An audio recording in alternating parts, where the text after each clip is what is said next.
We're back from the break and check in here. Okay, back from the break, and I'm gonna have the vice presidential debates pretty soon shared, and then I will make comments. And it should be good time. I am so tired. To let you know, I woke up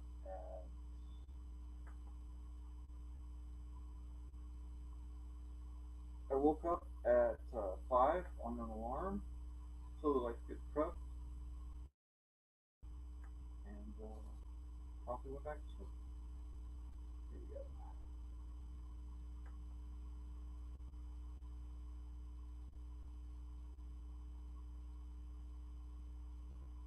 If I can, I will have Vivek on here as well.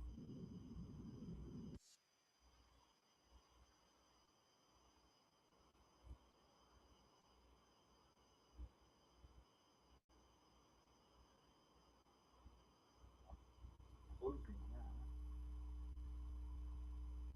and putting it on.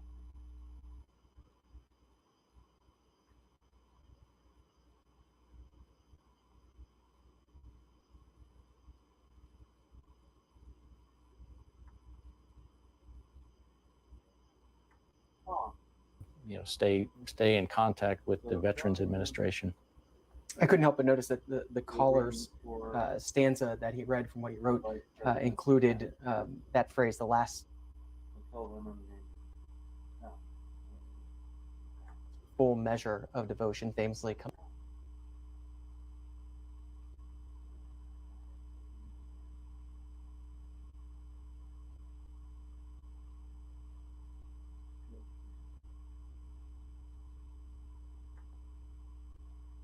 There we go.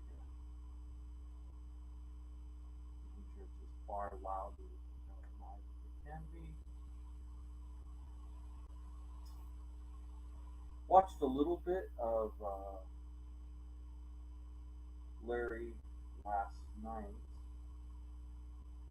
Actually, not last night. That would have been yesterday morning during treatment. And I really do expect a good showing at the debate. So, but that's currently being. They're waiting for people to be seated or something. So until then, yeah, I was going to talk about that. One of the things that he was saying is that he is supporting Mapstead specifically because Mapstead has a plan.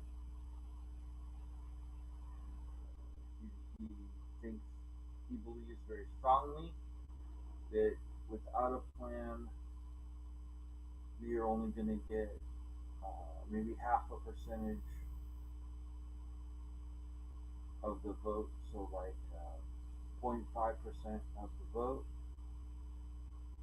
And, that's a concern to Mr. Sharpe. Concern to me, I'm not going to lie. That's his reasoning, and I'm not arguing if that's true or not. I'm just saying that that's what he is saying. He's been fighting a long time for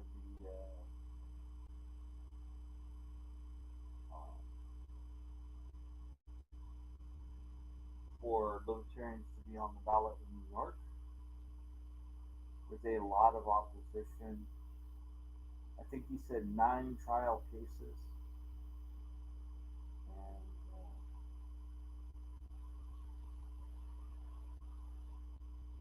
so that's, and it's his purview, it's his view that the job of the vice president is to get things working, or to basically to help manage the campaign, at least in third-party situations. I don't know if that's necessarily expected in normal parties. You have a campaign manager. A campaign manager is expected to do things. A lot of times, campaign manager might be the chief of staff, but it might be someone else if they win, if the presidential candidate.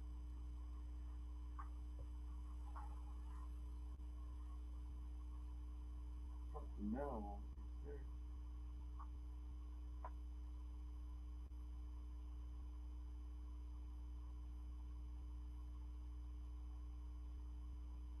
I get people already.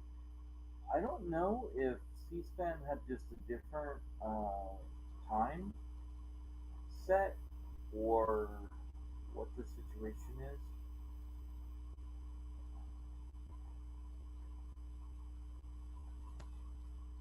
I think there might be a different schedule. Let me check that out. Let me go on to the Libertarian page.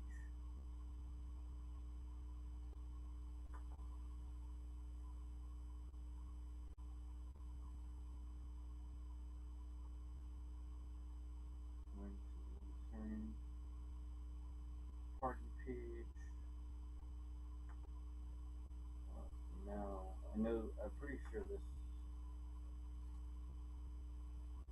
here.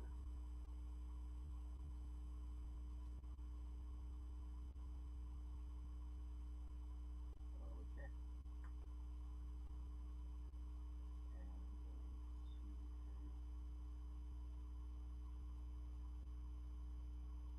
okay, they put it on a different paper here.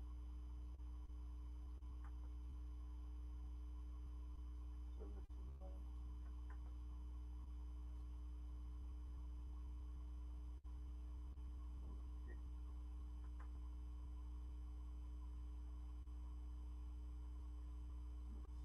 I'm just curious what the schedule is because they seem to have a different schedule. Here we go. Here, look at the itinerary. You can see the differences. Looking at the itinerary now.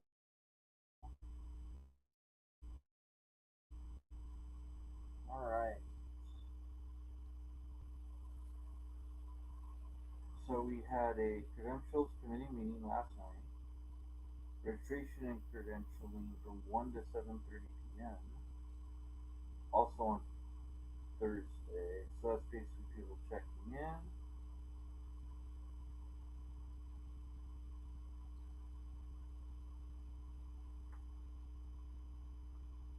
Today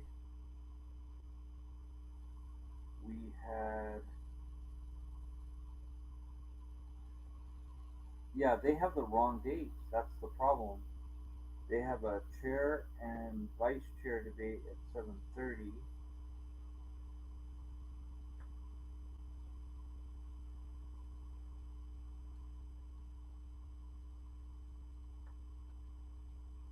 I don't know. The presidential and vice presidential debates were supposed to be at 7 p.m. on Saturday. And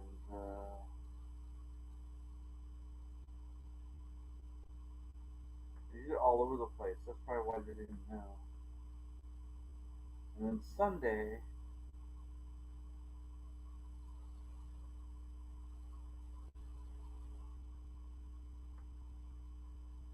then we have the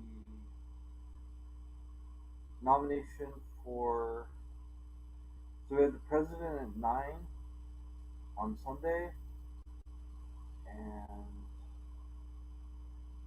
president, the nomination election of party candidate for vice president at 2 p.m. that is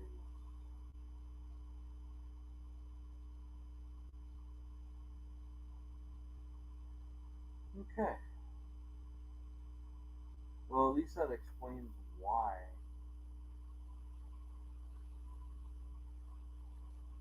Oh, here we are. We have David, or Dave.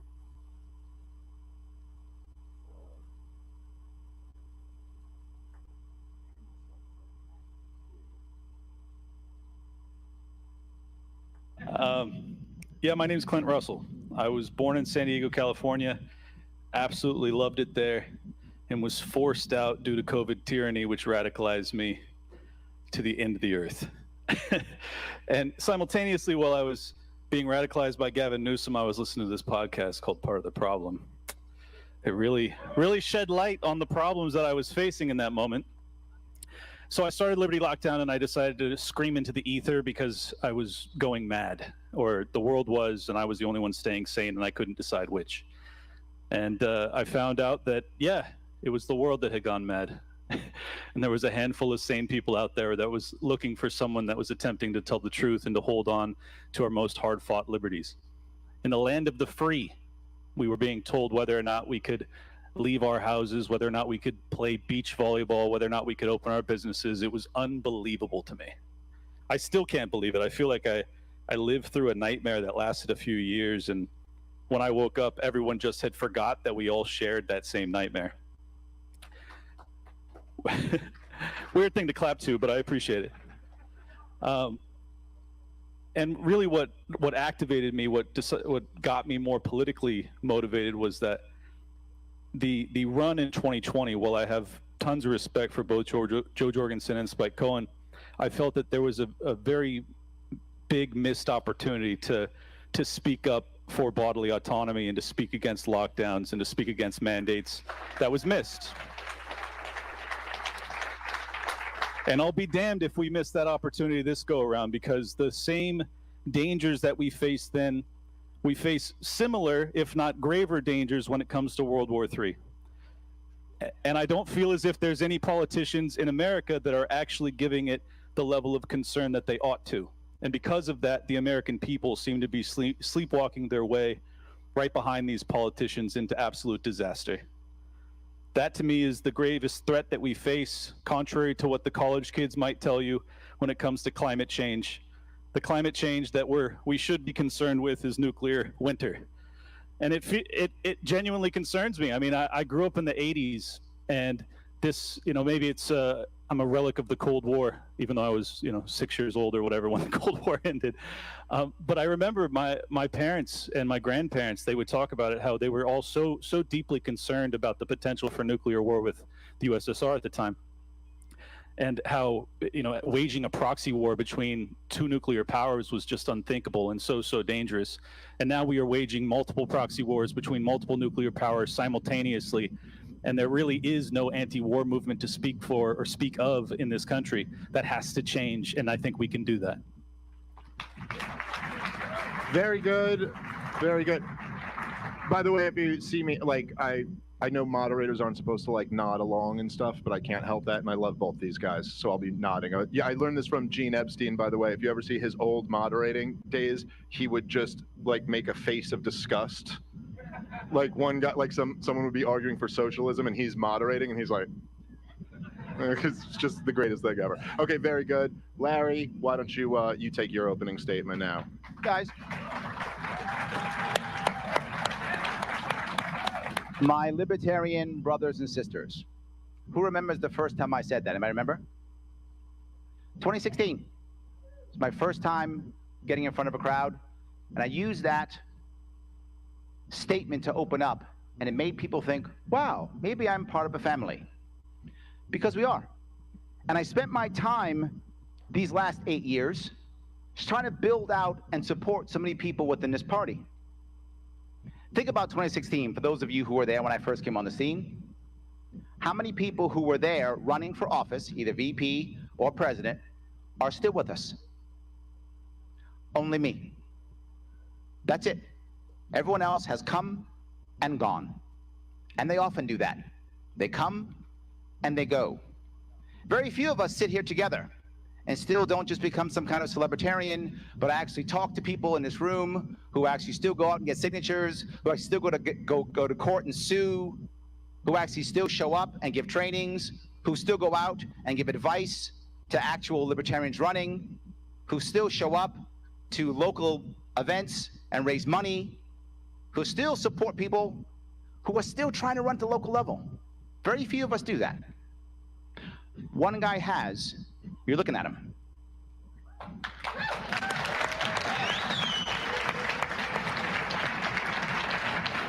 So with that in mind, why would I be doing this VP thing again? Why would I do that? Well, back in 2016, one of the reasons why I came on board is I was worried. I was worried that Gary Johnson would come, and by the way, I love Gary Johnson. I don't know if you do. I love Gary Johnson. I came in because I'm in 2012. I do. Love the man. But I was worried that he would leave, and he did. When he picked his VP, Bill Weld, all of you booed, but only one of you did something about it, and that was me. Yes, all of you booed. But I spent my own time, my own money, and I ran a campaign to stop him. And I almost won. I lost by 31 votes. Not that I'm counting. Nobody's counting. Stop, Dave. You're counting. I'm not counting. I lost by 31 votes. Why? Why would some guy who no one there had heard of have any chance of beating the former governor of Massachusetts? Because I built a coalition. Because I said my libertarian brothers and sisters. And I built a coalition, and people got behind me, and we almost won that, but we didn't. My worry was that everybody would go away. So what did I do? I tried to convince Gary Johnson at the time to run a campaign that would focus only on one or two areas that I thought were going to work. Didn't work, didn't go as well as I planned. But I said, okay, I'm going to do it. And then when I ran for governor in 2018, because I thought someone's got to pick up this torch. So I thought, I'll do it. I was in a position when I could. I didn't work for a year and a half. And I ran for governor of New York, and I did this exact plan. What did I do? I went in small areas of New York State that nobody even knew about, where the press could do one of two things: cover the cow escaping or Larry Sharpe showing up. And the cow escapes every week. So we're going to cover Larry Sharpe. And started covering Larry Sharpe. What started happening? The local cities started to pick it up, and before you know it, it became a statewide campaign. Because we got mainstream press. It became a mainstream campaign. That's when I was getting on the ballot. That's when I got on all the big shows. That's when you'll see me, the all cool things I did was from that campaign. That worked. I multiplied the last guy who ran, I multiplied his vote totals by 6. Ballot access for the first time. First time in New York State ever. And then the next year, you know what I did? I didn't go away. I actually crossed the state again. I went all through New York State again. I've crossed my state, New York State, every single county, 6 years in a row. 6 years in a row. I call it the full Sharpe. It's true. And I did it in 2019. And in 2019, New York State had 107 local libertarian victories. They were all local. That's what we talk about all the time. Local, right? Bottom up, right? So top of the ticket gets the press to support bottom of the ticket, which gets the wins. We had 107, we went from 0 to 107 libertarians. By the way, one was in New York City. We had one in New York City, Staten Island. One in New York City, we did, we had one. And then in 2020, my governor, His Majesty King Cuomo II, he decided, yes, he deserves that boo. He decided he was going to trash everything. And he said it was to end the Working Families Party. That was a lie. The Working Families Party still supports him, has always supported Democrats, hasn't changed at all. That was the story he told to crush us. We had 15 local affiliates when I started, 30 when I was done, and we had 107 local victories, all destroyed in 2020. Devastated. But my plan worked. 2022, I tried it again, but I couldn't make it happen. I got sued off the ballot, raised $500,000, and went to court 8 times. The Supreme Court would not see our case. Sorry, 8 times. And I lost. No. I thought I can't run again this time. No way can I run this time. Just too much for me. Tears up my family. My first 2018 campaign, I was over $100,000 in debt when I was done. My second 2022, almost $40,000 in debt. In fact, some of it I just paid off recently as early as last month. That's how long it took me to pay that debt back. But I did it anyway. I wasn't going to run. I changed my mind with Lars Mapstead. That's when I changed my mind. I changed my mind because he was the guy who understood my plan. He was the guy who knows how to move forward. He's the guy who came to me and asked my help. He was the guy who knows how to raise money. He was the guy who can make impact and multiply the last by 6 so we get our 2, 3, 4, 5%, retain our ballot access across the country, and set us up for the next 4 years. That's what I want to do. That's why I'm running. Thank you. All right, very good job, both of you guys. And look, I think I do probably speak for the vast majority of this room when I say I think we would be great to have either of these two guys as vice presidential candidates. Let me ask you a question, Clint. And Larry kind of touched on what I was going to ask toward the end of his opening comments. So I want to ask, number one, is there somebody who you think is your preferred candidate out of the people running for president? And then number two, which is kind of a similar question, what is this? What do you think the goal of this should be, of running for president and vice president, of having a libertarian campaign for the presidency? What do you think we should be looking to get out of that? Well, I think that depending on the election cycle, there are different goals and potentialities, if you will. So I think that if not for RFK being in this race, and I don't say this with any, anger towards him, I think he's going to consume a lot of the dissident, third-party voting energy, and I expect that our turnout to be lower than it probably would have been otherwise, and probably multitudes smaller. I think we could have done 4 or 5% if it was just Trump versus Biden, and with RFK absorbing probably 10%, I honestly think we'll be lucky to do 1 or 2. And that's probably going to disappoint a lot of people in this room, but I think for those that have actually paid attention, that's probably accurate. As for a candidate that I would like to run with, I've really gone out of my way not to put my thumb on the scale. I know. Yes, I know. But there are really just 2 gentlemen that I have grown fond of over the past year, and that's Michael Rechtenwald and Joshua Smith. Those are my guys. So I like Josh. I would be honored to run with either of them, and I'll leave the endorsement at that.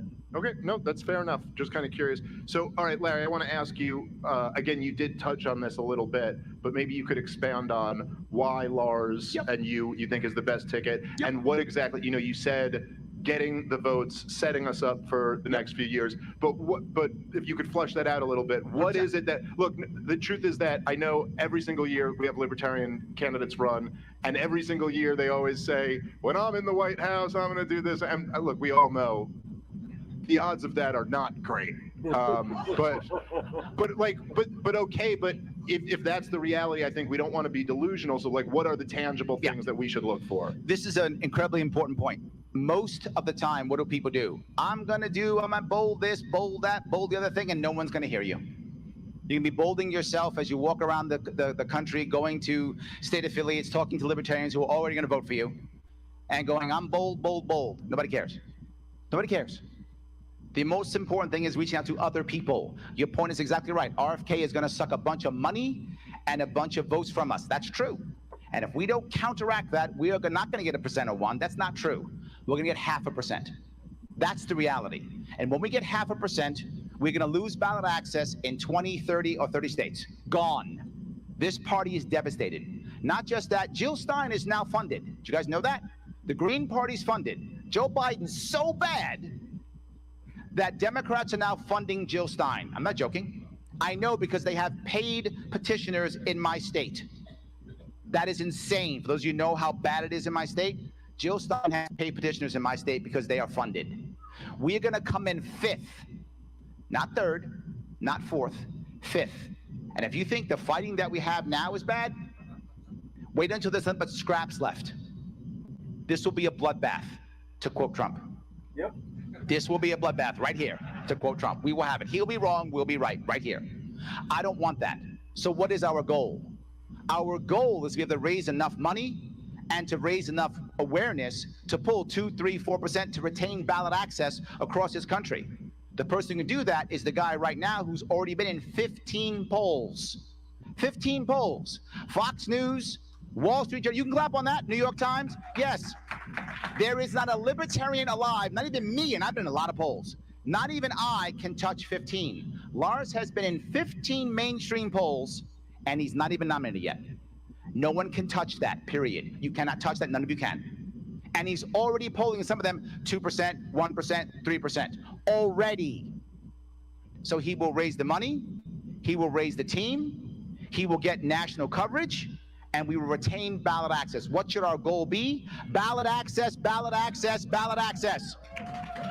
That is our goal. We need that more than anything. And I know it, and I know of my personal issues. In 2018, I was on the ballot, and I was everybody's friend. That's when everyone loved me. That's when I was on Joe Rogan. That's when I was on Glenn Beck. That's when I was on Fox News. Oh, I was everybody's friend. The second I kicked off the ballot in 2022, Larry who? Larry who? All of a sudden, nobody knew me. When you're not on a ballot, whether you like it or not, you are invalid. And that sucks. And we can't have that. We need people on the ballot. That's the key. Why does this idea that Lars has come up with, which is to try to focus first on electoral votes, why does that matter so much? Because that idea gets press coverage. We're going to run a 50-state ballot access. Nobody cares. Nobody cares. We're gonna actually try to get gold on a map. Holy cow. He was already on Smirkanish's show. CNN guy already. He's not nominated yet. I couldn't get that. He's got that already. They're talking about it right now. As they talk about it now, it will begin to explode. Imagine if we get 2, 3, 4, 5%, and imagine if we actually get gold on the map. If we actually get gold on the map, that sets everybody up for the next 4 years. Now, for the next 4 years, everybody goes, you guys can't win. Yes, we can. You guys can't do it. Yes, we can. And more importantly, for those of you who know large donors, and you know that I do know large donors don't want to give money because I'm bold, or whatever is the word you use. They don't care. What they want to know is, what's your goal? I have an idea. Stop 270. Ooh, I like that idea. Yes, you can clap. Get an electoral vote. Ooh, I like that idea. Now donors come to us. We make more money. We are able to get into the press. People pay attention to us. And here's the best part. How many of you have seen me on some form of media mention other candidates? How many of you have seen me do that? Yeah, a lot of you. So when I'm the VP and we get that, I will be mentioning you. You have seen me do it for 8 years. Thank you.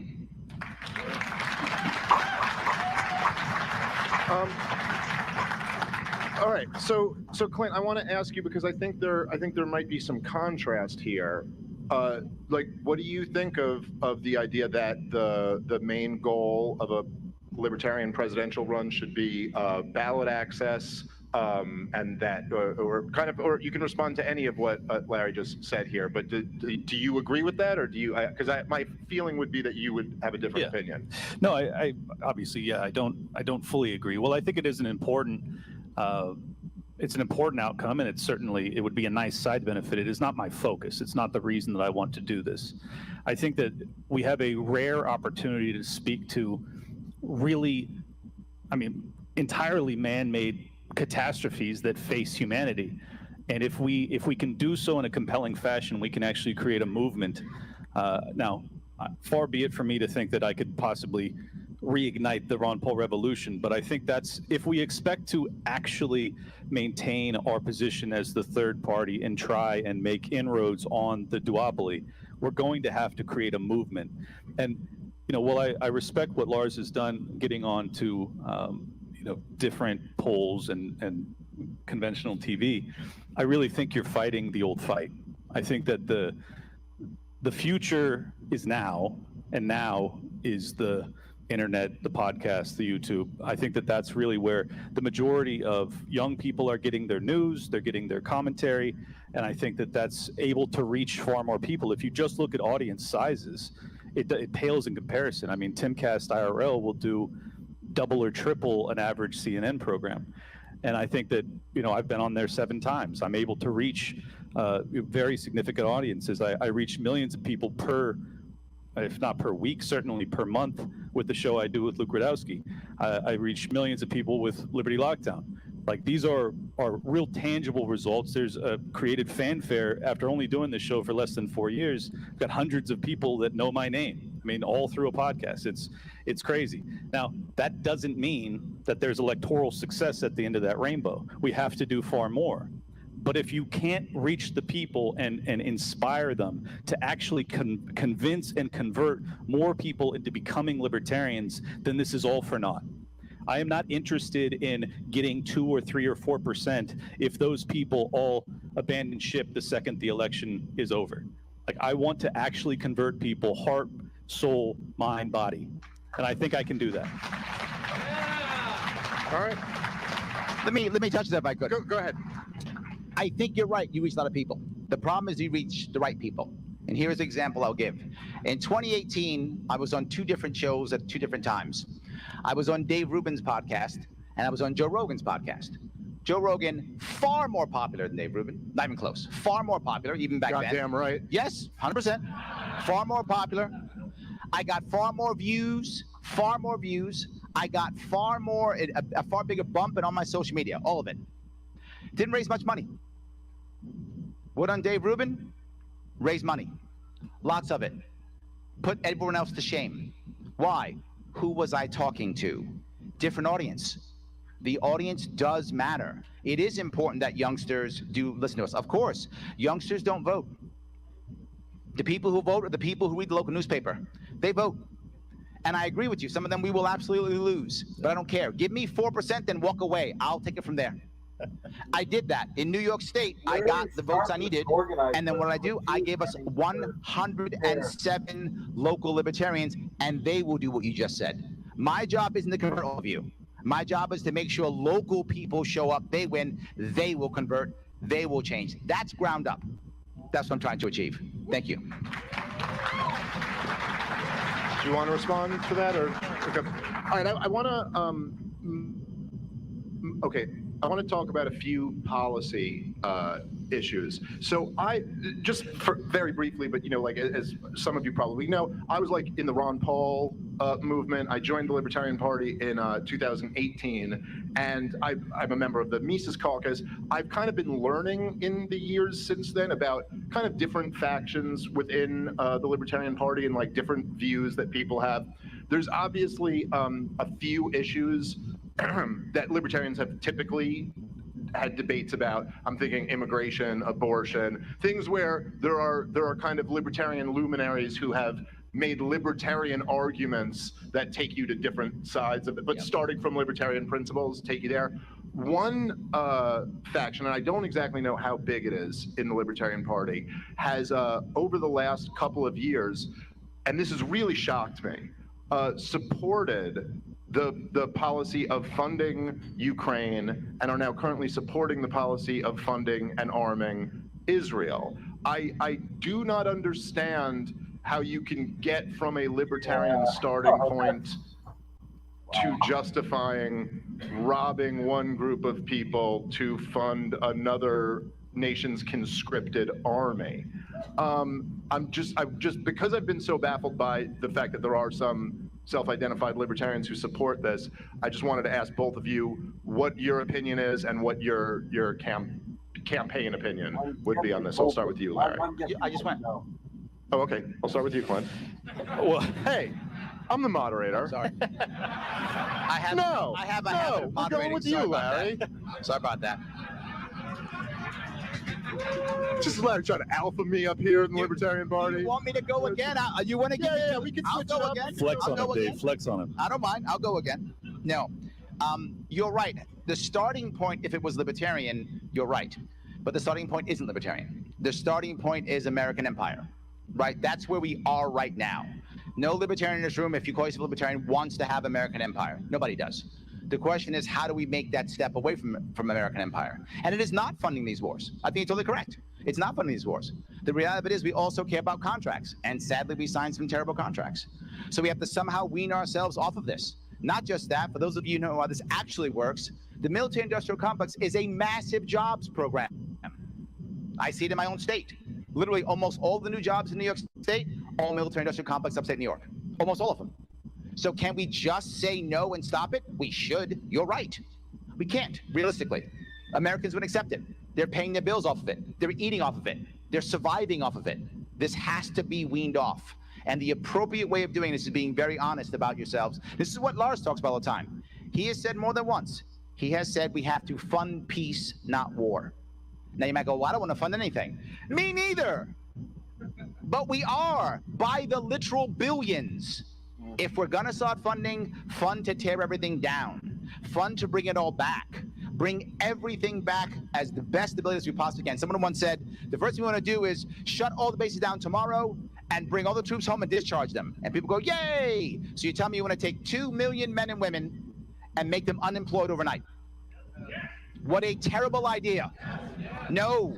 All of them have actual contracts. Let their contracts end. That's the smart way. Allow their contracts to end. Then they don't re-enlist. You don't screw over 2 million American families overnight. It all sounds good, and logically I agree, we should do it. We have to be smart and bring it back. Fund peace, bring our troops home slowly, let them discharge as they normally would, and that's how you bring everything back. Also have the military-industrial complex, bring it all back. Okay, funding peace. Just a quick follow-up on this, though, because for leaving aside the issue of disbanding the entire military, specifically, there are 2 proxy wars right now that America is funding. Yes. What's the position of your campaign? We should not be funding any of them. It's war. That's my point. We should not fund any wars. None. None. Cool. We should fund no wars. Now, if the sad part is, because of what we've done with Empire, what we should be doing is brokering peace. But we can't anymore because we've made ourselves so one-sided. So we have to find someone else, assist them to broker peace. If we have to take the $100 billion we've given to Ukraine, or however many, I made the number up, whatever the number is given to Ukraine or to Israel, imagine if we could have given that to, say, I'm making this up, I don't know, Jordan or Egypt, so they could actually have a peace deal. Better spending of the money we're going to spend anyway. Fund peace, don't fund wars. Okay. Clint, same question. What would your message be about the proxy wars in Ukraine and Israel? Yeah, I mean, Larry talked about logic when it came to analysis on this, and I really approach this from a morality vantage point, that it is deeply immoral to be funding these wars. There's been hundreds of thousands, almost every able-bodied Ukrainian man is dead or disabled. It's a fucking nightmare. And we're being robbed to fund that. I don't want some sunset clause. I don't want to see those contracts run out. I want our taxes to stop being sent to death and destruction. But then what happens to this? Now, the same principle applies to Israel and Gaza. And unfortunately, there's a... It's okay, you can clap. They're not here. We think. I mean, it's absolutely heartbreaking, and once you really dive into these, you realize that it's our State Department that foments so much of this. So it's insult on top of injury. It's self-inflicted wounds. Our own government creates these traps and then steps into them and then looks at us and says, give us more money. Give us more of your young men to go risk their lives for nothing. It's sick. On a moral level, it is absolutely reprehensible. On a financial level, it's completely unsustainable. And I think that because of my background in finance, that's something I can speak to well. We are $35 trillion in debt. At the end of the USSR, at the end of the Cold War, in 1991, it was 3.5 trillion. That is a 10x of our national debt since the fall of the USSR, since the fall of our number one foe, the only legitimate contender to global hegemon. They go away, and instead of recognizing that incredible opportunity that was presented to us and working towards peace and prosperity on the global scale, instead we went off and started countless wars over the following 30 years. None of it had to happen. I can't think of a single, if there's anybody in the audience that thinks that any of the wars that we have participated in since 1991 was moral or just, let me know, because I can't see it.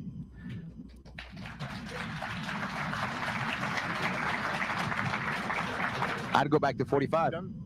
Yeah. Well, I just wanted to. The last one was the American Revolution, if you're taking notes. Yes. So I'm not interested in pragmatism. I'm not concerned about the Boeing employees that lose their contracts you go and you get a real job not producing weapons of war. That's my answer. All right. Very good. I think we got some good contrast there. I want to, by the way, I'm intentionally kind of asking about the things that are divisive issues to libertarians, just because I know that you guys all agree 100%. On taxes and money and guns. You know what I mean? Right. So like, I see this a lot in libertarian debates where like it'll be like, the question is taxes, and then everyone has a turn going, I hate taxes, and you're like, all right. In front of you guys, we don't need to make that point. Oh, is C-SPAN watching? C-SPAN, we hate taxes. Okay. So. Not wrong. Okay. Give me a chance. C-SPAN, we don't care much for central banks either. All right. Okay, so we'll get to that. I want to turn to a topic that is a controversial topic amongst libertarians. It's one that I've jumped into this bee's nest many times and understand how much arguing there is over it. The topic of immigration. I think particularly at the moment right now, immigration is in almost every poll the #2 issue to the economy. In some polls, it was even the #1 issue that the American voters care about. Now, there are many libertarians who subscribe to the open borders. Personally, I've been arguing, I think this is a totally untenable thing to run a campaign on these days. Larry, what do you think is the proper way to understand the immigration issue, and then more importantly, maybe for this debate? No, we were swapping. What happened? I'm doing it again. Well, maybe I swap when I want to swap, all right, man. Fine, I'll go. All right. Okay. So, but how do you think a presidential candidate and a vice presidential candidate should talk to the American people about this immigration crisis? Yeah, the issue with immigration is tough one. You're totally correct. And obviously, in a perfect world, we'd like to have open borders. Of course, you'd like to have that. It's just not where we are now. We just can't do it. But what I wish we were like the UK and we could cross, Wales to Scotland and whatever, and England. That'd be amazing. I would hope that would happen. Today, we're just not there. The same part is if we actually shut the border down, that's also not going to happen. It's not going to happen because large companies in America, and smaller ones too, they all want these workers. They just do. And they're going to get them. They're going to get them either legally or illegally. They're going to get them. I know I live in New York City, and in New York City, it's hospitality industry, farmers in upstate New York, all over the place. They want them. We in New York City, we actually give them New York City IDs. We just give them an ID. I'm not joking. See, here's an ID. New York City gives you an ID we just make you legal. We just do that. It's how we work. It is a terrible idea. It's not the right answer. However, there is a good answer. There are lots of large companies that move literally hundreds of thousands of immigrants across borders all day long in their work. And they're all being used by recruiting companies. Why in the world do we not have recruiting companies on our border, or I said it for my state, New York, in the Bronx, literally in the Bronx, putting recruiting companies there, and that is the new Ellis Island. The Ellis Island is not the idea of the government running the Ellis Island. It is literally recruiting companies. They build very large, huge hotels. Well, they don't do that. Yes, they do. It's called medical tourism, already being done all over East Asia. They build massive hotels, keep people there for 2 weeks, 3 weeks, whatever the case may be, and give them 3 simple visas, maybe 4 simple visas. And this is the part that Lars added. He's like, if you make the visa system easy and simple, most people just won't cheat because it'll be easy enough and we can track them and they can go where they need to go and do what they want to go. We can have states opt out if they want to. Doesn't matter. This system can work. It will work. It does work already. We don't have to shut our border down. But Larry, what about the bad guys and the fentanyl guys and the traffickers? They're real. I see it in my own city. People tell me all the time, well, 99% of them are good. Okay, I'll buy that. New York City had 200,000 of them come. That's 2,000 bad guys. That's a lot of bad guys. And it's one of the reasons why New York City is suffering. There are many reasons. That's one of them. But what if we instead said, if you're a bad guy, you're going to get caught at Ellis Island? What would they do? They would try to cross the border as they normally do. Of course they do. What will we use? The same exact people we have already, who are already in a border patrol, could now chase down bad guys. And I want my law enforcement not being babysitters to families, but I want my law enforcement getting bad guys. And they would go get bad guys. But there's something more important to that. Once you create this model, every company who wants to just create as much as they want to, 2, 3, 4, 10 of them, the market Right. can just come up with an answer. No. So now we have about 15 million or so, give or take, undocumented workers now, migrants here in America. We can't. I know Trump says, I'm going to start the mass migration. No, you're not. No, you're not. You're just not. That's the story he's telling you. He's lying. It's not going to happen at all. He's not going to have some massive deportation. We don't have the bodies, the time, or the money to go door to door and get 15 million people out of our country. Can that be done? You know what can be done? Voluntarily give them the option to make themselves legal by using the Ellis Island visa plan that Lars Mapstead's talking about.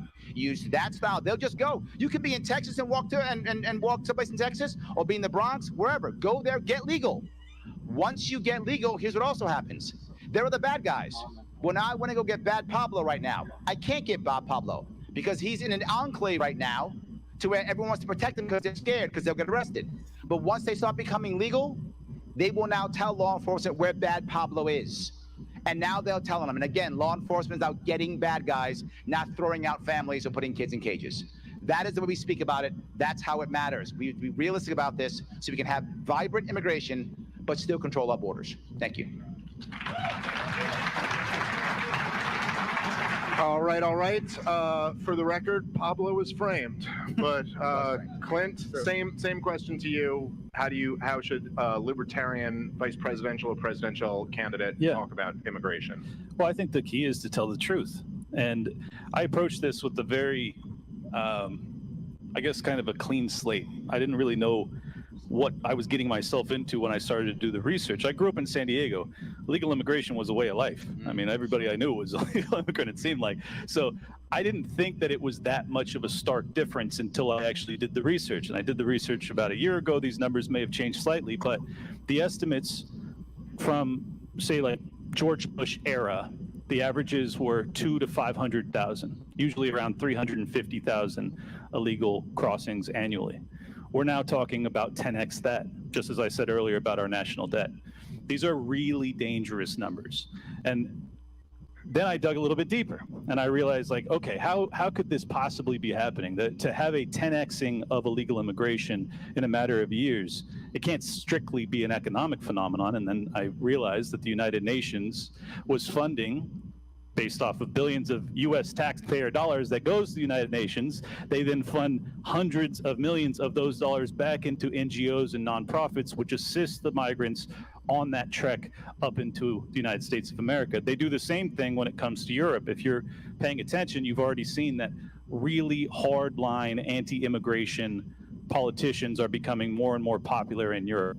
It's a direct consequence of the immigration crisis, and you will see the same thing in America. I think to a large extent you already have. That's why Donald Trump exists. So I think that I am actually quite pro-immigrant. However, I think that it needs to be a doubling of legal immigration. When we have, at this junction, I think there's only about 1 million legal immigrants that are allowed in annually. That's far too low. I think that we need more people, but we need it to come through in a somewhat controlled fashion. And I know that's a very unpopular thing for libertarians to say, but I'm just being honest. If you go the other direction, you're going to end up with basically zero immigration and full nativistic racist rhetoric that propagates very aggressively. That's what's coming. So that's my answer. I think that we need to increase legal immigration and cut down on illegal immigration as best we can. All right. Very good. Okay, so I want to, and then I'll switch it up one more time and go Clint and then Larry on this. So I want to, another issue that's been controversial amongst libertarians has been this convention. Unlike previous Libertarian Party national conventions, we have just a few minutes ago, Bobby Kennedy Jr. spoke. Vivek Ramaswamy is going to be up here with one of you two, from what I understand, in a little bit. And, and of course, the orange elephant in the room is Donald Trump. We say that with love. Tomorrow. Yes, of course. Donald Trump is coming. You called him an elephant. Be cool, guys. He's not here yet. Be nice. Not here yet.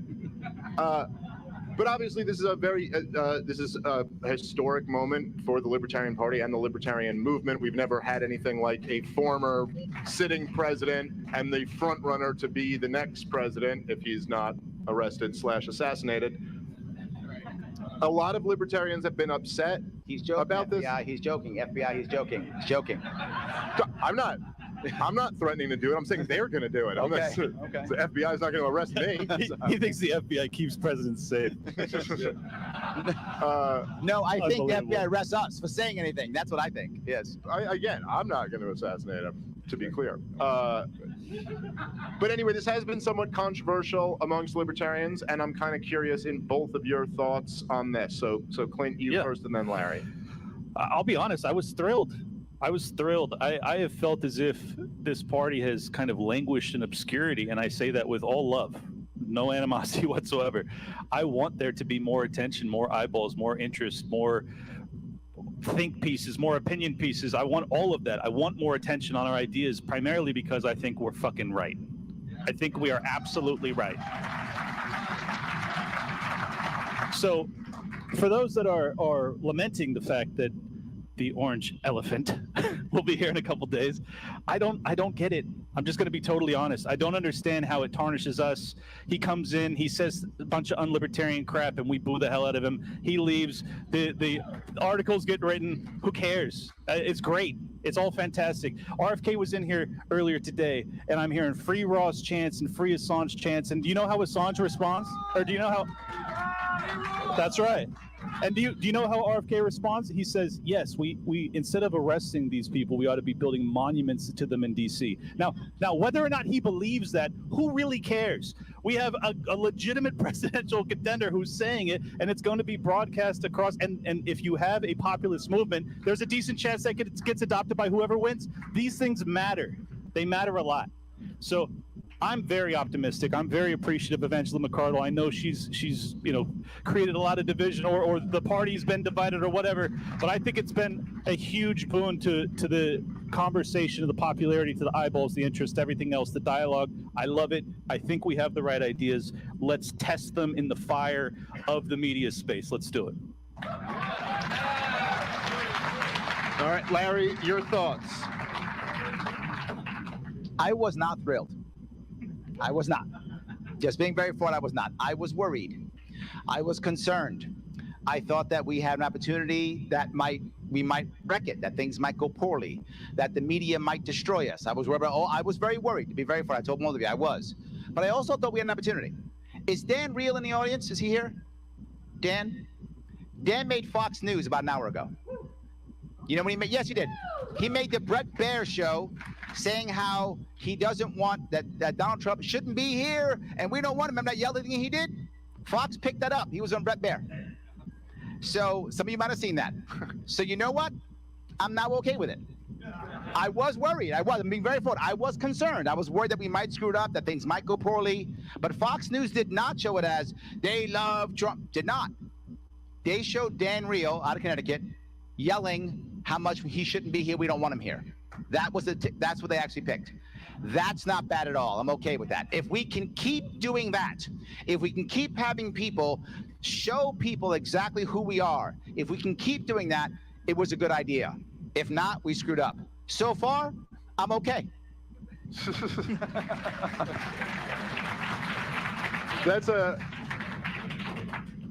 I'm sorry? Oh, okay. I was told an hour. Yeah, we got to do the OPA vote. So Yeah. We got a ban. Angela, is that right? Is she a real person? Did someone slip? No, It's a joke. Be nice. 7:30. We're supposed to be done by 7:30. Sorry, guys. I took a lot of acid before this. Yes, I was just yes. checking if that was a real person or I was imagining it. We're all libertarians here. I think Okay. we're doing closing statements. Okay, if that is the case, then let's move to closing statements, and we'll keep them brief. Angela, we're all good here. We'll do closing statements, and then you had the opening, so Larry, you can open with the closing. How many people in this room have received a phone call from me? Hold those hands in the air. Oh, How many people? forgot. Yep. How many people in this room have seen me raise money for a candidate or a party? Yeah. I got paid nothing to raise money for those people. Just did it. Thought it was right. Thought it was the right answer to fix, to help, to support. Did you notice that when I was talking today, I brought up other people and not me constantly? I talked about Dan Reel, how proud I was of him. Talked about Lars Mapstead, how happy I am to be with him.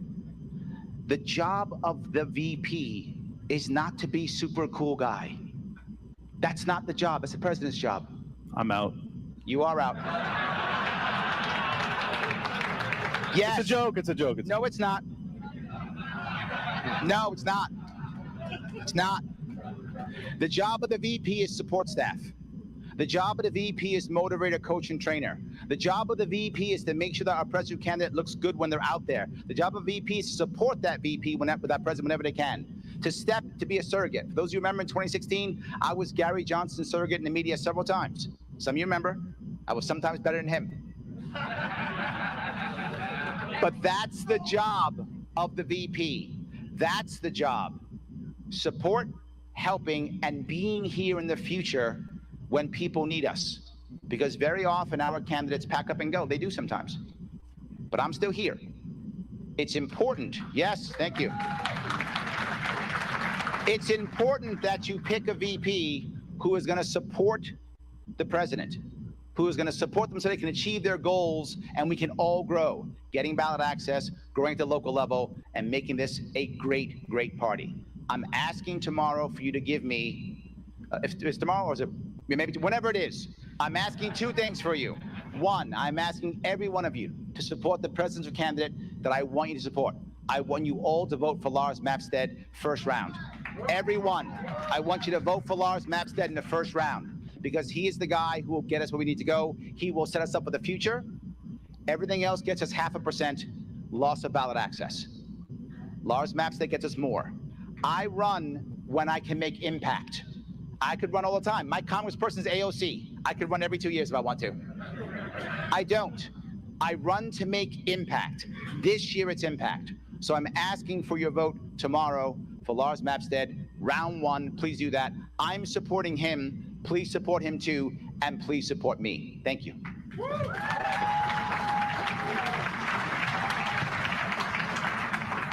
All right, Clinton, Yes, your David. final statement. Look, I think in terms of politicking, Larry's your guy. I am not at all a politician. So much so, I very much did not want to do this at all. But I think that there's an incredible opportunity, and I felt a calling. I felt compelled that I'm interested in having a family soon and settling down.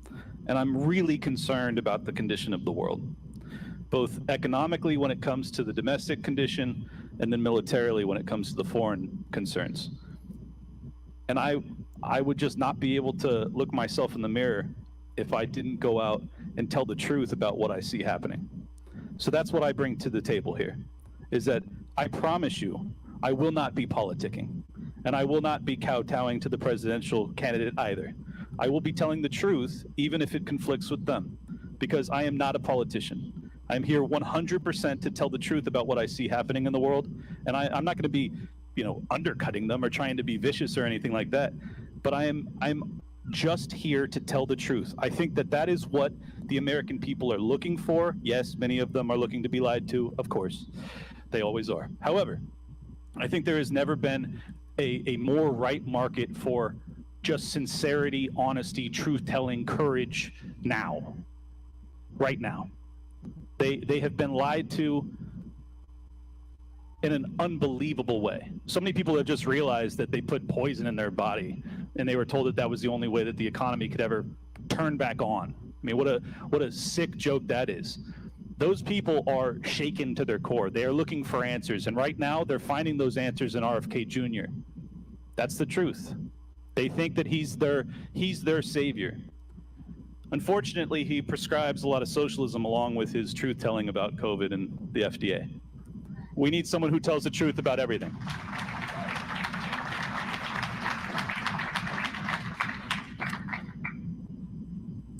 It is the honor of my life to be involved with this party, the party of Ron Paul and Murray Rothbard and all of my heroes. Dave Smith.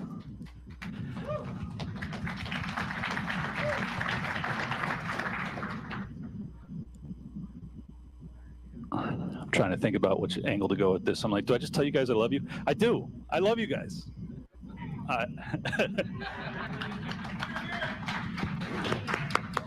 You guys inspire me. You fire me up. You give me a reason to get out of bed.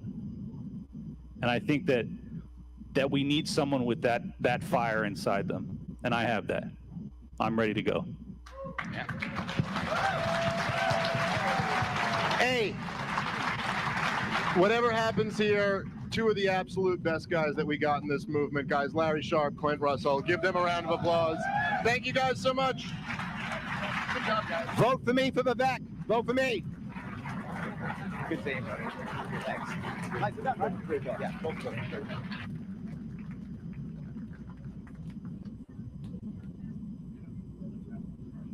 Hello. Do we have sound back? All right.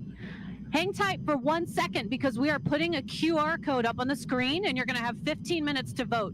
And don't worry, it's very simple. It's just one question. So staff is back there switching out the slide deck. And once we get the QR code on, oh, there it is. I'm going to get also the URL. The URL from staff.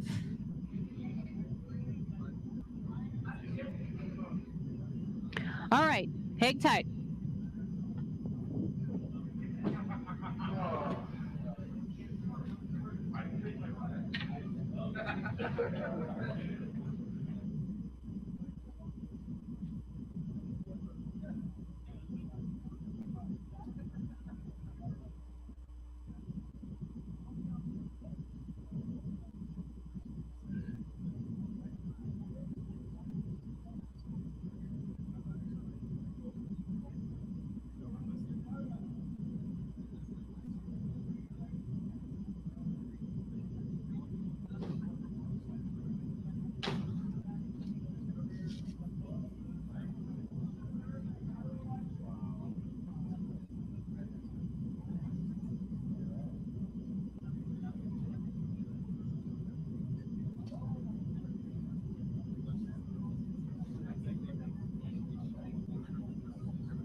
Can I please, oh, we got sound. Okay, for anyone who struggled with the QR code, tinyurl.com/VP 2024 LNC.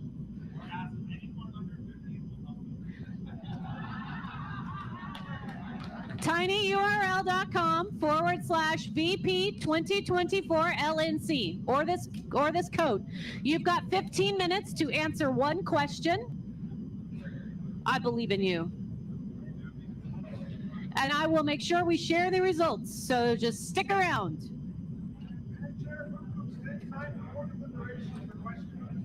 Dilatory.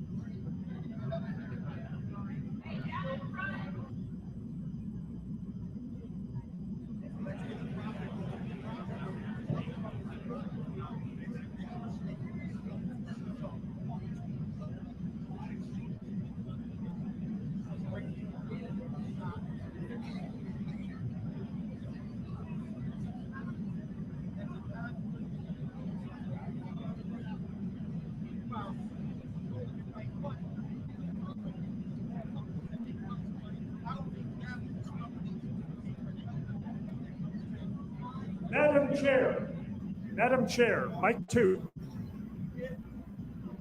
Sorry for the volume.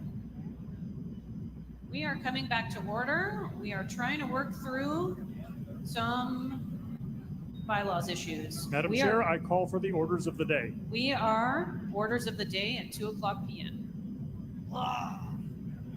We are gavelled back. The next item on the agenda is adoption of agenda. Madam Chair, Mike Nope. 1, Mike 1? Pennsylvania would like to make a motion to add 3 alternate delegates onto the convention floor by 7/8 vote. By 7/8 vote. Three 3 alternate delegates. alternate delegates. Point of order, to Madam Chair. Pennsylvania by 7/8 vote. Point of order, that is not related to the agenda. Okay, so we're on adoption of the agenda, so we would have to move to amend the agenda first, which is it's gonna take 2/3. So moved, Madam Chair. Is there a second? Second.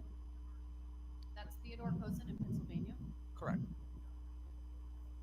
All right, it's been moved and seconded to amend the agenda to entertain a motion to add 3, I'm sorry, was it alternates or delegates? 3 alternate delegates, and I believe there's several others that need to add on. 3 alternates and several others? Several other states that need to add delegates, Madam Chair.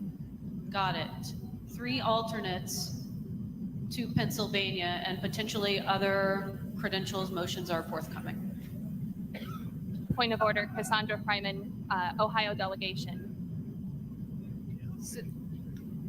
Cassandra Fryman, Ohio delegation. Microphone 1, yes. Okay, so I would like to add a delegate to the Ohio seating. It's a clerical error on my part entirely, and he should be credentialed and seated. It is my mistake entirely, and I need to rectify I that. will address that right after Pennsylvania. Please hang tight. Certainly. FRYMAN.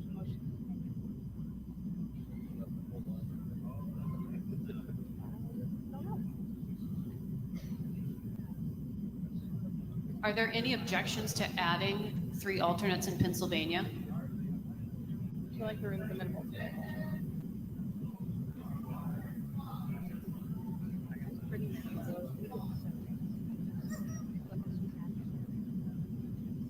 Okay.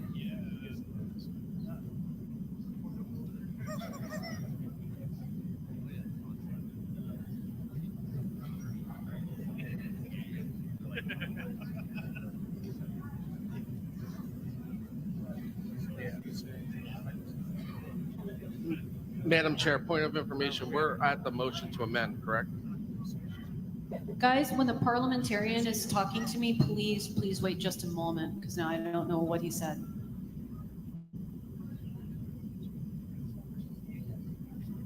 Yes.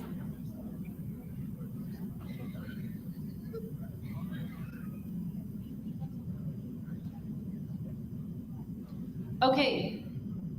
There is an objection to amending the agenda. It takes 2/3 to amend the agenda so that we can consider the Pennsylvania alternates. And at that point, it takes 7/8. Do we have, Madam Chair, can I amend my motion to suspend the rules to add the delegates?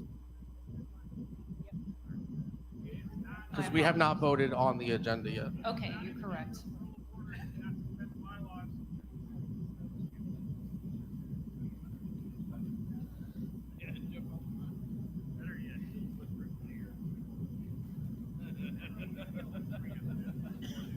Okay, we need an update from credentials to know what 7/8 is.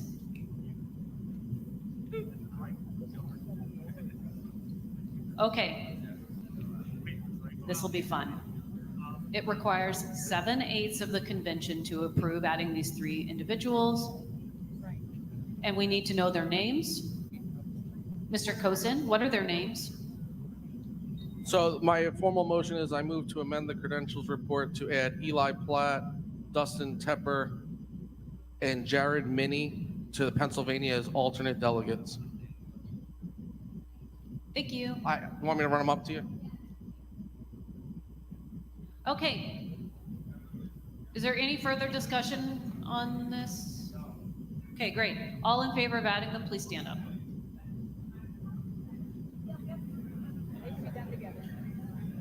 Well, I said we had to suspend the rules, and I got two different opinions on that.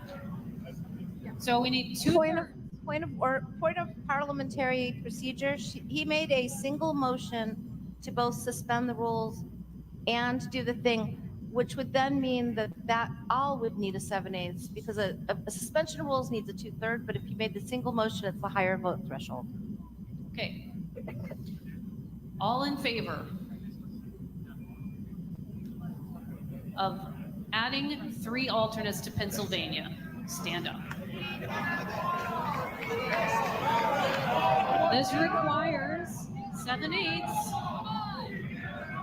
Thank you. Okay, it requires 7/8. Are we all comfortable with that? Okay, sit down. Thank you. Sit down. All those opposed, I swear I will. All right, the ayes have it. 3 individuals added.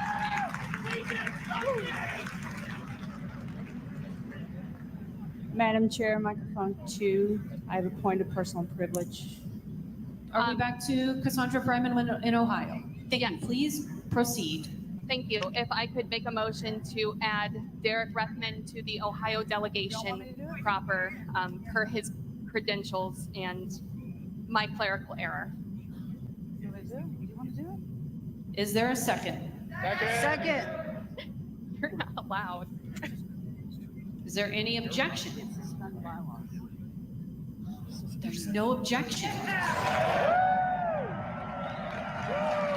I just want to say that I'm proud of this conference. No objection. Derek is added. Madam Chair. Mike 3. Microphone 3. Trisha Butler, Missouri. Yes. I'd like to make a motion to add Ariel Shack,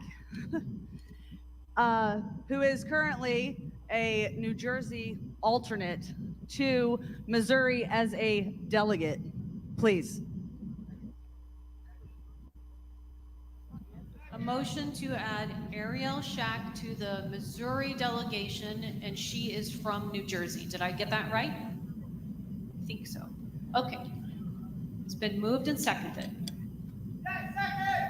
Fantastic. Do we have any objection? We have a question, but we don't have an objection yet.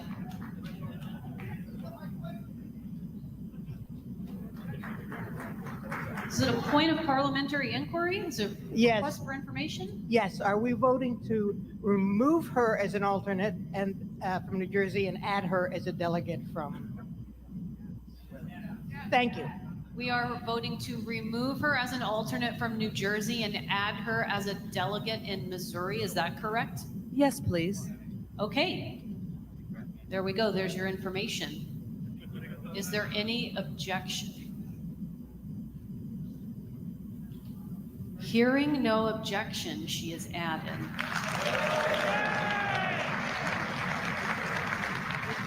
Microphone 2, point of personal privilege.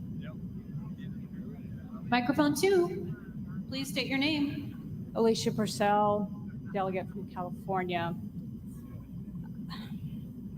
I'm going to say, first of all, I'm not a member of any caucus faction in here. Go ahead, have at it. But I spent my time over lunch wringing my hands over what to do with what happened this morning. It matters if we follow our rules. This is our presidential convention. We don't want lawsuits against whoever is nominated coming out of this.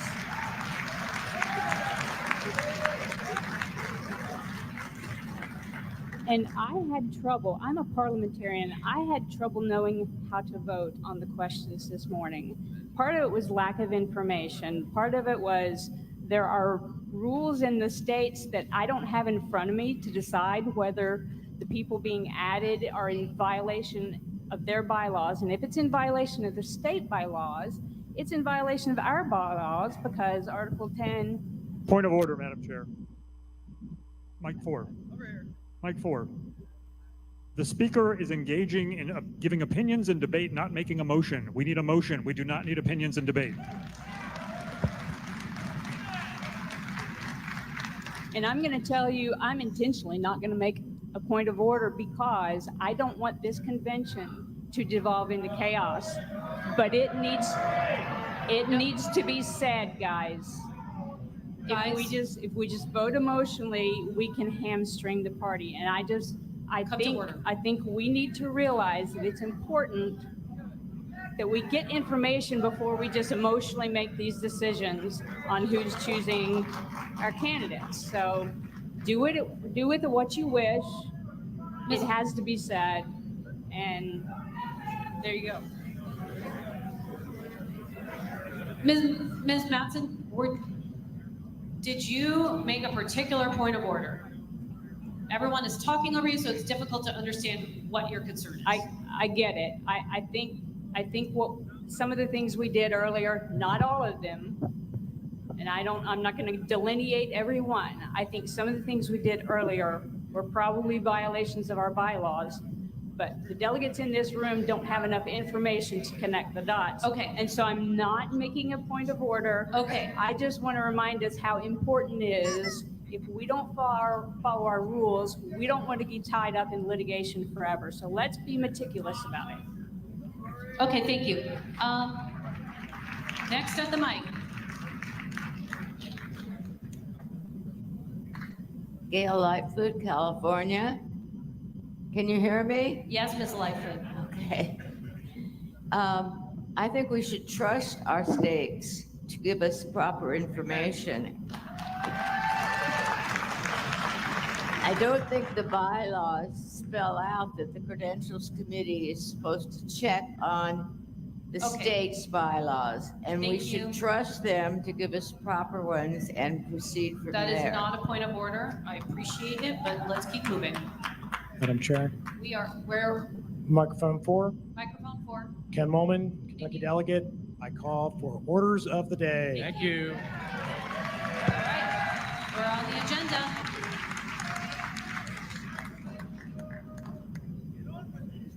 Madam Chair. Microphone 1. Microphone 1. TJ Ferrer from California. Thank you. Speaking of orders of the day and agendas, there are a number of questions out here about the vice presidential tokens and when they are due. The vice presidential tokens are due at 5 p.m. Please place them in the box, past the tellers, past that far screen on that side of the screen. Thank you very much. Okay, orders of the day. Adoption of agenda. Is there anyone making a motion regarding the agenda? Mr. Redpath? Yes. I would like to move to make the presidential debate part of convention business and to include Mike Termott as a 6th participant in that debate. That is my motion. I'll second that.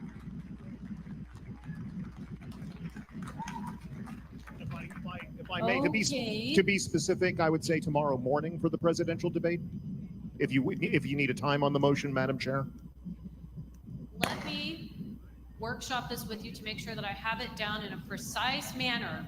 What you want is tomorrow morning, the presidential debate, to be the first order of business? Yes, ma'am. Okay. Followed by nominations? Correct. Followed the debate to include Mike Termott as a 6th participant, and followed by nominations and voting.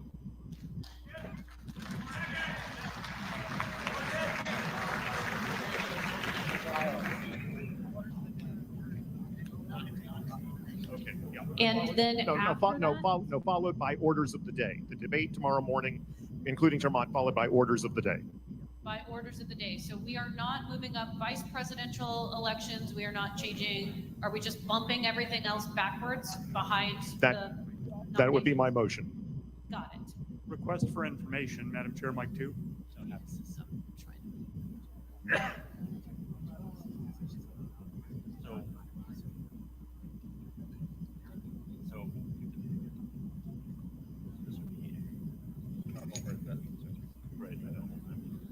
Okay, Request for information, Mike 2. Mike 2, yes. Is it- Artesionca, Texas. Thank you. Is it the intention of the mover to place a time limit on the presidential debate? Is it the intention of the mover to place a time limit on the debate? If I could weigh in, I would recommend no more than 1 hour.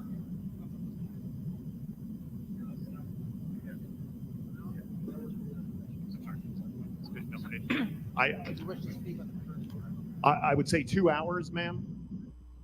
90 minutes. 90 minutes would be sufficient, I think.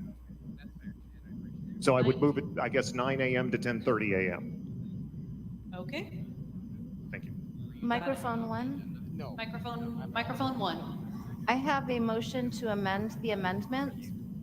If I understand what he's doing, he's wanting a time certain for the debate to include the presidential candidates, or including Mr. Chmot. Sorry. If I understand it correctly. I am going to announce that the winner of the debate straw poll was Clint Russell with 52%, 342 votes. Larry gave him a run for his money with 47% and 305 votes. Thank you so much to both of you. Congratulations for being on this stage. It takes a lot of guts to face this delegation. I also want to say that we have a couple of really special guests in the audience. We have Maj Touré and Lily Tang Williams, who are both amazing Second Amendment advocates. Thank you both. We're going to take a very short break, just 10 minutes. At 8:10, we're going to be back to see Clint debate Vivek. So you've got 10 minutes, bathroom break, drinks, whatever you need. Let's make it happen.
We're bringing you continuing live coverage of the Libertarian National Convention here in Washington, D.C. We're waiting now for the next portion to get underway.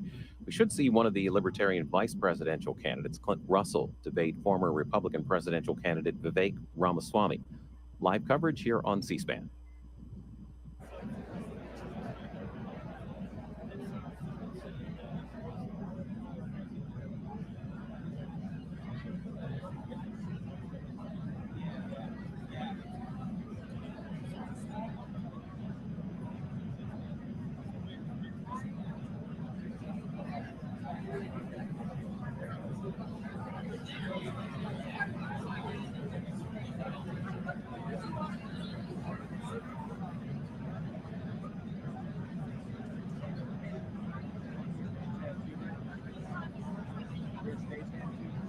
Well, you know, I like to help out wherever I can. I've never been the type of person who says it's not my job, not my responsibility.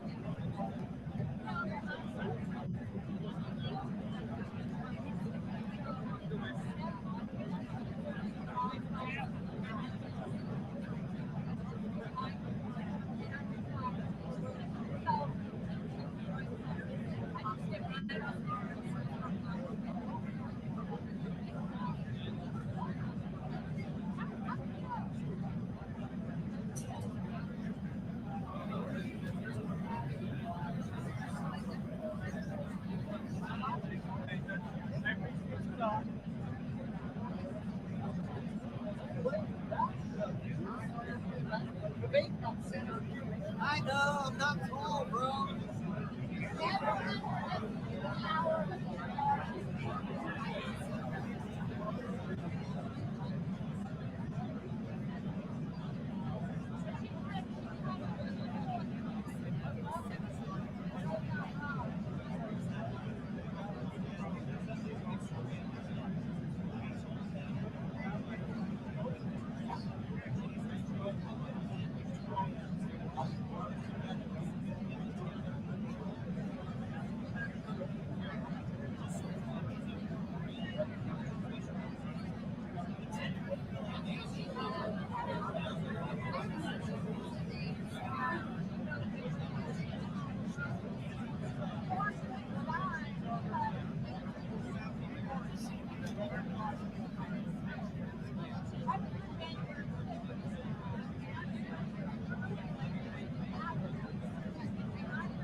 Again, we're bringing you live coverage of the Libertarian National Convention. This next portion with Vivek Ramaswamy should get underway shortly. Quick reminder that we are back at the convention tomorrow with remarks from presumptive Republican nominee Donald Trump. You can see that live starting at 8 p.m. Eastern tomorrow here on C-SPAN.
Evening.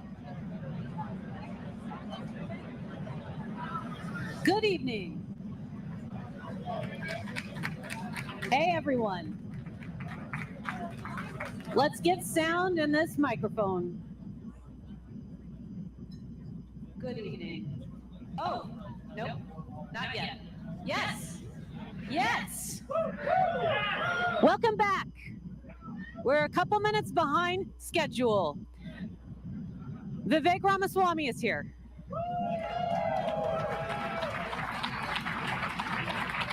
He knows how much you value your time. He'd like to talk to you for a few minutes before the debate so that we can really dig in the debate. It's going to be a short but spicy talk, and I think we should let him do it. Vivek Ramaswamy is an American business leader, New York Times bestselling author, and former top 2024 Republican U.S. presidential candidate. He was born and raised in Cincinnati, Ohio, after which he attended Harvard for college, where he was known for moonlighting as a libertarian rapper. Vivek cast his first vote for president in 2004 for Michael Badnarik, the Libertarian nominee, a fact that he was criticized heavily for during the Republican primary.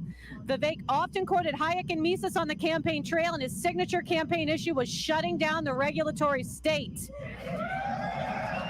He has founded multiple multi-billion-dollar companies and is an unapologetic defender of capitalism. In 2022, he founded Strive, a financial services firm. That is amazing, and my phone just died. Without further ado, let's welcome Vivek Ramaswamy to the stage.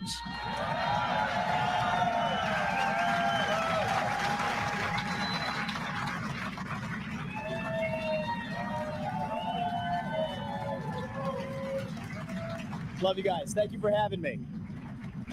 It's good to be here. I got to tell you that libertarian rapper career, my stage name used to be Devek. I don't know. You got a sense for how well that worked out. I took the next logical step after being a successful rapper, which was becoming an analyst at a biotech-focused hedge fund, where I worked for 7 years. So it was a short-lived career, but it was good. I will say I am probably unique amongst candidates who have run for the Republican nomination for U.S. president in that I have voted as many times for a libertarian for U.S. president as I have for a Republican. And well, look, I'll take this off here. I'd like to hold this mic.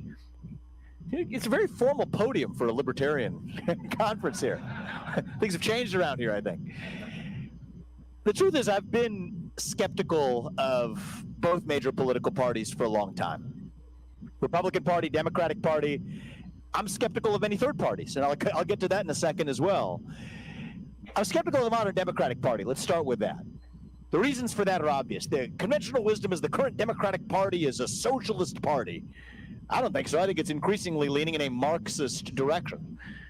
Teaching people that your identity is based on your race, your gender, your sexuality, the attributes you inherit on the day you're born, riding the tectonic plates of group identity, an invisible power relationship with every other human being, and that we have to correct for those power relationships in the name of equity. A party that in the name of diversity has sacrificed now true diversity of thought. A party that in the name of equity has sacrificed true equality of opportunity. A party that in the name of inclusion has created a culture of exclusion where certain points of view just aren't welcome. Now weaponizing the justice system to go after their own political opponents. No, that's not in any sense a Democratic Party that stands for democratic principles. It is increasingly a tyrannical vehicle for advancing Marxist policies in the United States of America. So yes, I am skeptical of the Democratic Party. But I will also tell you, I'll take that. That sounds good. Because it's important. We're going to call out everybody here. What was the old Ron Paul quote? Truth is treason in their empire of lies. That's the modern Democratic Party. And truth is treason today, but we're going to speak the truth and commit treason of truth right here in Washington, D.C. I have also been a longtime skeptic of the establishment wing of the Republican Party. Think about the party that led us into war in Iraq in 2004. It wasn't really the Democrats. It was the Republicans in the wake of 9/11. I was against it at the time, as I am today. Look at the party that not only give us the crony capitalist conditions for the 2008 financial crisis. People miss this. This was not greed that caused the 2008 financial crisis. This was government-ordained policy that created the financial crisis, from the actions of the U.S. Federal Reserve to raining money from on high like manna from heaven. That's what gave us the 2008 financial crisis. And by the way, I didn't tell you my own story here. My parents came to this country 40 years ago with no money. You know what? When I graduated from college, I didn't make any bones or apologize for it. I did not focus on anything else other than winning through the system of free market capitalism. So I joined a hedge fund in 2008. Bad year to get a job in New York City, turns out. But we saw what happened. Even worse than the lead up to that financial crisis was actually the bailouts using our own taxpayer money to bail out financial institutions that made well for themselves when times were good, but expected the taxpayer to bail them out when the times went bad. Yet who did it? It wasn't the Democratic Party. It was the same party that led us into the Iraq War. It was the same party that had actually supported many of the policies that gave us that crisis, including a U.S. Federal Reserve policy in the first place, that then bailed out those same financial institutions. So yes, I am also skeptical of a long-standing tradition in the Republican Party to engage in crony capitalism as well. And we're going to come back to this because I worry that that ghost of Dick Cheney is trying to resuscitate itself in certain corridors of the modern Republican Party. So I'm skeptical of the Democratic Party. I'm skeptical of the historical establishment wing of the Republican Party. I know you all heard from RFK Jr. earlier today. And I'm just going to be calling it out like I see it across the board, 360 degrees here. I respect his commitment to medical freedom, something that many of you in this room share as well. I will first acknowledge that. Got to respect somebody who stands for actual medical freedom. But RFK Jr. is in no sense a libertarian in any meaningful sense of the word. I mean, the fact is, You cannot say you support free speech in this country if you also have, even in the past, advocating for imprisoning those who have spread climate disinformation. The Second Amendment is not a recommendation, it is a right. And I'm going to say this, call it like it is.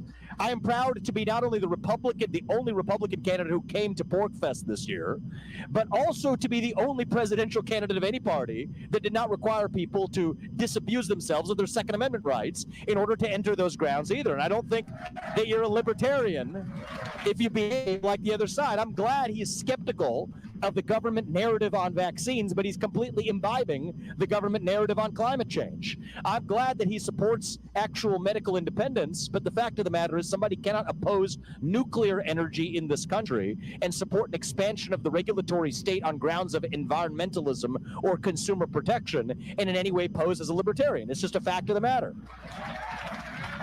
So I don't really bend the knee to one particular political party or another. Democrat Party, Republican Party. I respect some elements of what everybody has to say in respecting freedom, but RFK is in no sense a libertarian either. But I want to actually call out not everybody else who isn't in this room, but to ask a hard question to this room. Because I think the Republican Party, I have said this, is at a crossroads. I'll say a word about this, but they're not going to come to this room. The Republican Party's at a crossroads. We face a choice.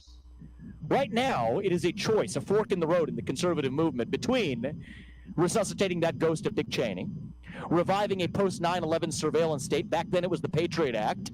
Today what is it? It is the expansion. It's not the renewal of FISA 702. It is the expansion of FISA 702. That's what Republicans are rooting for by large numbers today.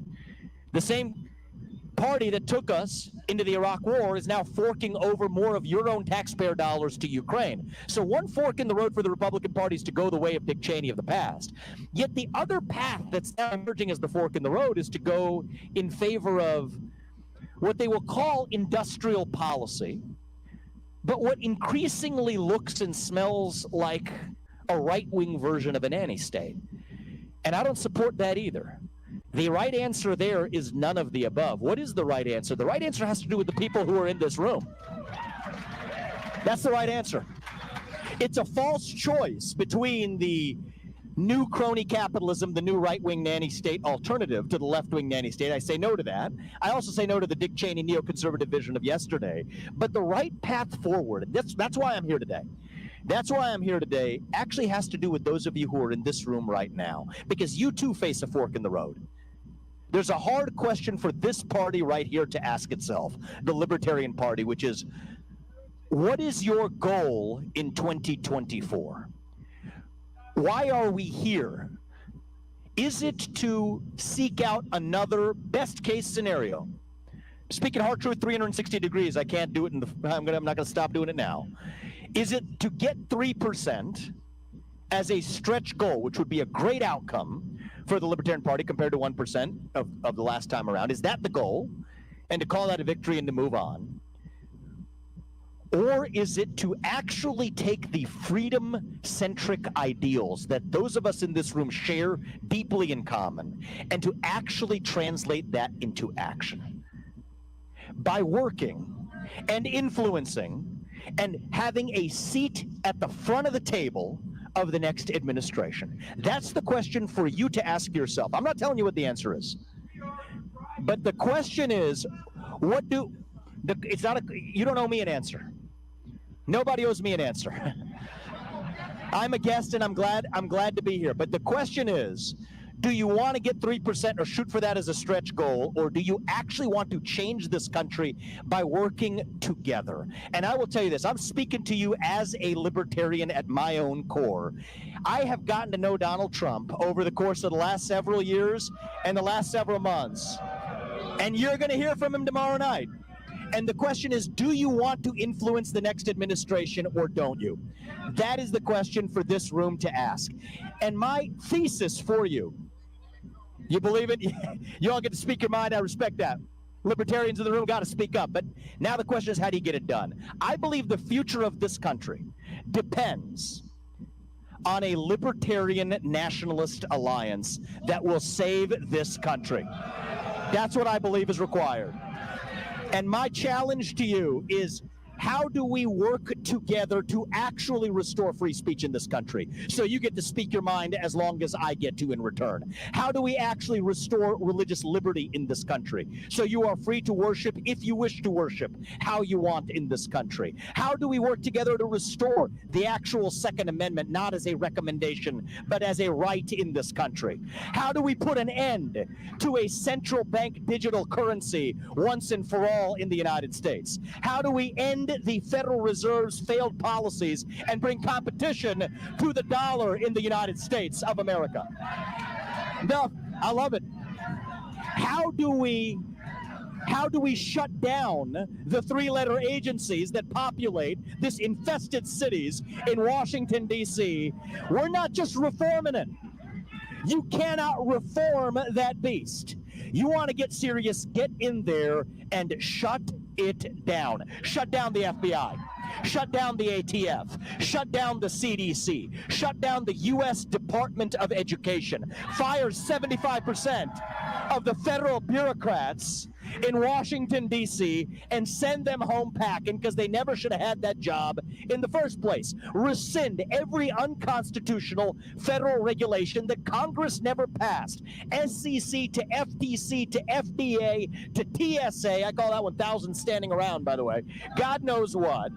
Shut it down. So the question is, how do we work together to actually make possible in this country what we have not yet achieved? How do we revive who we are, the Constitution of 1789, the Revolution of 1776? I am sick and tired of standing around here complaining about it, but what I wish to do is to translate this vision into action, because that's what our founding fathers did 250 years ago. You don't get this without making a sacrifice. It's easy to pat yourself on the back and say you say the right things, but if you want to translate it to action, this is our moment to do it. You want to end foreign wars? Great. End foreign aid to every other country around the world that doesn't advance U.S. taxpayer interests. Flatten the tax code while we're at it. Exit the UN. Stop funding the WHO. This is within reach, my friends. And everything I'm telling you, this isn't new for tonight. This is what I've been saying for the last year across the presidential campaign trail. But how do we translate vision to reality? Are we people of words or are we people of action? That is the question before us right now. Well, who's going to get it done? That's the question for you to ask yourself. You don't owe me an answer to that question. You owe yourselves and this country an answer to that question. And I'll tell you this, 2 core principles going forward in this country. The people we elect to run the government should be the ones who actually run the government, not the shadow government in Washington, D.C. And the sole moral duty that those leaders owe, the only moral duty of a U.S. elected leader, is to a U.S. citizen right here at home, not somebody else halfway around the world, right here at home in our own country. It's not too much to ask. It's not a black idea or a white idea or a Democrat idea or a Republican idea. These are American ideals that we secured in 1776. And I think we live in a 1776 moment right now. And I've come here today to tell you, from one former libertarian rapper to an audience of libertarians here with us today, let us move from words to action. Let us actually take the policies that you and I care about and turn them into reality and have a front seat to make sure we get it done. And if I have anything to do with it, I believe many people in this room should be advising, if not directly involved, in the next administration of the United States of America. That's why I'm here today. So do what is right for America, fight for our Constitution, make George Washington proud, make Mises proud, make Hayek proud. That's how we make America great again. That's why I'm here tonight, and I'm looking forward to talking to my friends Dave Smith and Clint Russell. Let's get them out here. Thank you, guys. God bless you and your party, and may God bless our United States of America. Let's actually get the job done. Thank you, guys. Appreciate it. Thank you. Thank you.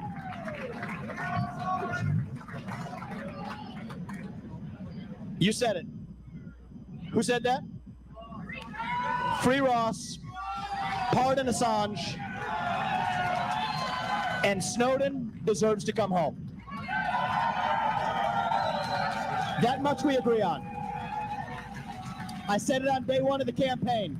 And if we have anything to do with it, just met Gabriel, Julian's brother. That man should not be in a foreign prison. That's what it means to be free. And by the way, every peaceful January 6th protester deserves a pardon along with every one of those protesters on day one in this country. That's what it means to stand for one standard of the rule of law in America. Thank you, guys. Couldn't leave that out. Thank you. Thank you for that.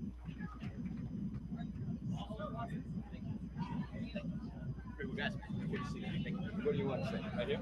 All right. We're going to jump into a moderated debate. I'm going to pass this off to Dave Smith. Hey! How's everybody doing? Are we having some fun? I think that was pretty cool. All right, so we're gonna start this up here. Angela, how long are we supposed to go for? All right, 30. We'll figure it out. Someone will tell me when I'm getting kicked off. 30. Okay, full disclosure, as I kind of host moderate this thing, I love both of these guys. They're my guys. I think it is so cool that Vivek Ramaswamy came to this convention to talk to us. This is something the Libertarian Party has never really had before, where national figures are coming to like address our concerns. And of course, I'm very happy that my boy Clint Russell won the VP nod to be up here. Thank you, guys. All right. So broadly speaking, I think the topic for this was how to dismantle the deep state or something like that.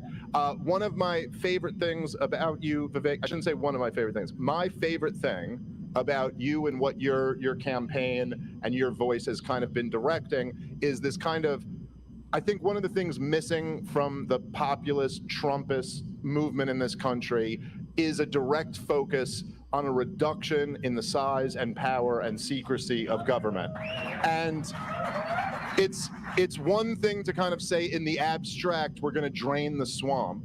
But if spending is going up and the spy agencies always have their secrecy, the swamp by definition is not drained. Can you speak to that a little bit? Yeah, so look, this is part of the fork in the road in the Republican Party I was talking about.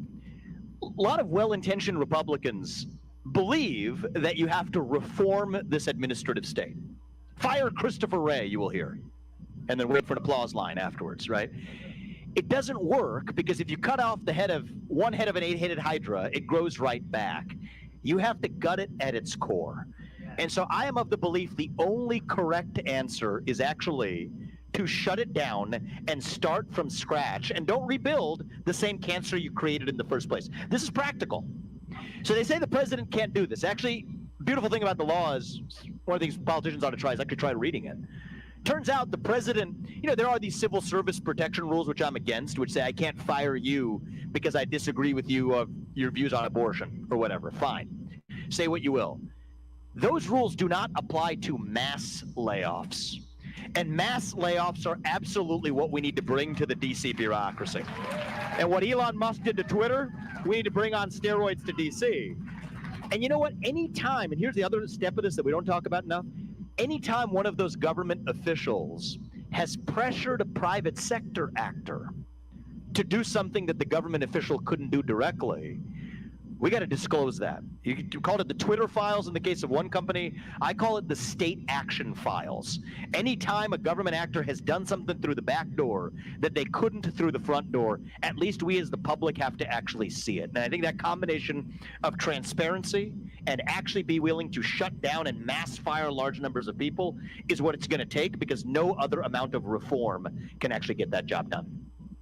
No disagreement, actually. I would just add that what I find confusing is that it was James Comey and Crossfire Hurricane that was responsible for ultimately spying on and attempting to coup Donald Trump. And there's this rhetoric about, well, we need to shut it down and we need to start from new, but it implies that the institution itself isn't the fatally flawed institution. Like, do we need a federal police force, which is essentially what the FBI is? Do we need, thank you, do we need a central intelligence agency which goes around toppling dictators and fomenting coups? And no, the answer should be no. They topple democratically elected governments too. Yes.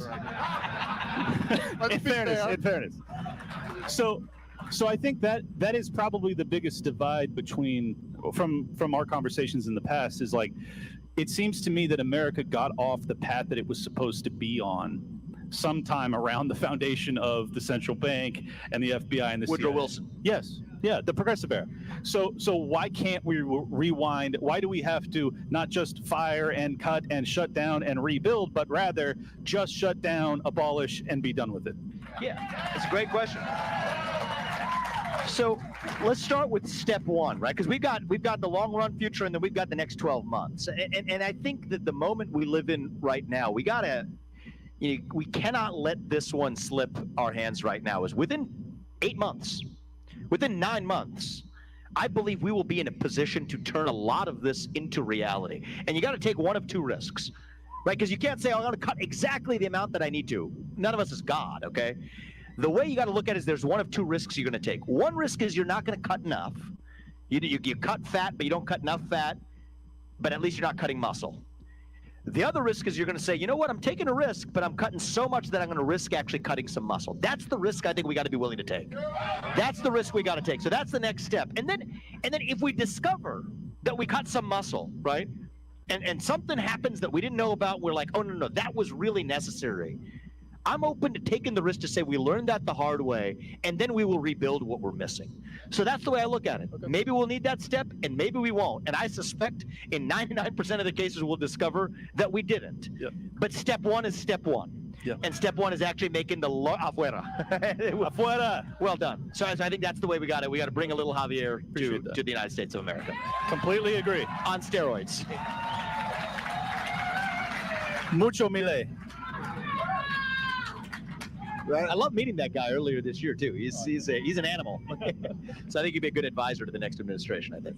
Right. You, of course, when you met him, I think I remember you said that he's a big Mises guy and you're more of a Hayek guy. Yeah. He actually is a big Rothbard guy. He was a big Rothbard guy. Now, what he told me, because I said that beforehand, and then when he saw me, he's like, actually Rothbard. So I said, okay, I can only get so erect. Now,